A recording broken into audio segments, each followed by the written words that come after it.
প্রিয় বন্ধুরা, আমরা যেখানে থাকি আমাদের সেই থাকার জায়গাটাতে আমার মা অশ্মি সুন্দর করে মোমবাতি জ্বালিয়ে বাড়িটা মঙ্গলময় করে তুলেছে।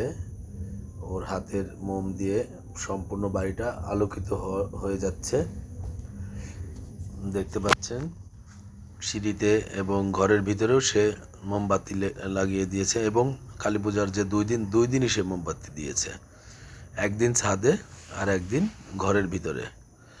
সে পূজাতে এই জামাগুলো পরতে পারেনি, আমাদের একটু সমস্যা ছিল। এখন সে কালী পূজাতে এই জামাগুলো পরছে। আর এখন সে ছাদের দিকে মোমবাতি দিচ্ছে।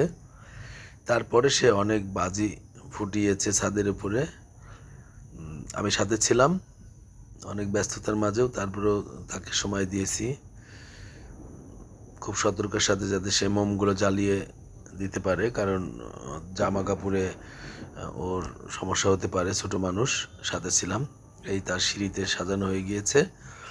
এখন আমার মামুনি ছাদের গিয়ে সে এখন বাজি ফুটাবে।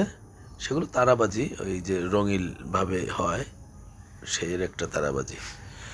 ঠিক আছে, সকলে ভালো থাকবেন, আমার মার জন্য আশীর্বাদ করবেন। ধন্যবাদ।